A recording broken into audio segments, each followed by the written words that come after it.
ஐயாவுக்கும் கூட்டாளிங்களுக்கும் அழகூர் வட்டம் Vadakalai 200 acre, தெக்கலை 300 acre, சுமார் 500 acre விவசாய நிலமே கிடக்கு. அதுல விளையிற நஞ்ச, புஞ்ச, கரும்பு, அரிசி, பருப்புன்னு அறுவடை போக வருஷம் வர்ற வருமான தொகையோட டாக்குமெண்ட் இது. 50 ஏக்கர் சவுக்கு தோப்பு டாக்குமெண்ட் இது. 80 ஏக்கர் தென்னந்தோப்பு டாக்குமெண்ட் இது. ஐயாவுக்கு உள்ளூர்ல வீடு, பூர்வீக வீடு, 200 பேர் வேலை பார்க்கிற ரைஸ் மில், அதோட சேர்த்து 300 பேர் வேலை பார்க்கிற ஃபிஷ் ஃபார்ம்.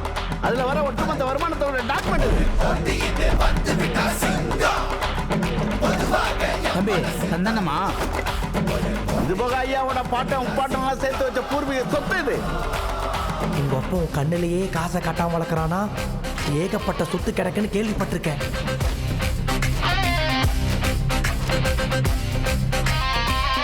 இப்ப நைட்டா ஐயாவோட வீடு மில்லுன்னு எடுக்க முடிஞ்ச ஹாட் கேஷ் இது. இது போக மத்த பணம் பேங்க்ல இருக்கு. அதுக்கான ஸ்டேட்மெண்ட் காப்பி இது.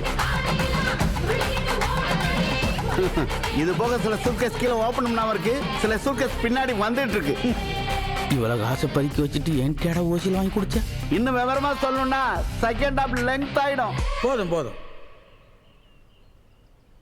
என் கணக்கு அவர் போட்டாரு, உங்க கணக்கை நான் கொஞ்சம் போடுறேன்.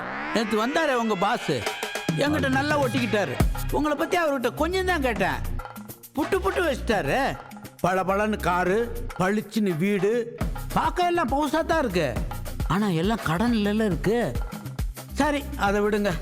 உங்ககிட்ட தான் 2 கூட்டாளிங்க இருக்காங்களே, அவங்களுடைய சொத்து பத்து, உங்க பார்ட்னர்ஷிப்பு எல்லாத்தையும் கணக்கு போட்டு பார்த்தா கூட உங்களை விட எங்க கிட்ட தான் பல மடங்கு பணம் அதிகமா இருக்கும் போலயே.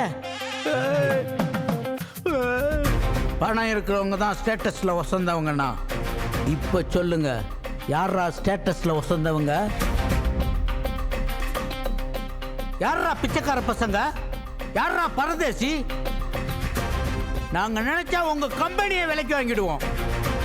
கோட்டு போட்டா கோடீஸ்வரன் நாடா நீங்க? கழட்டுங்கடா கோட்டை.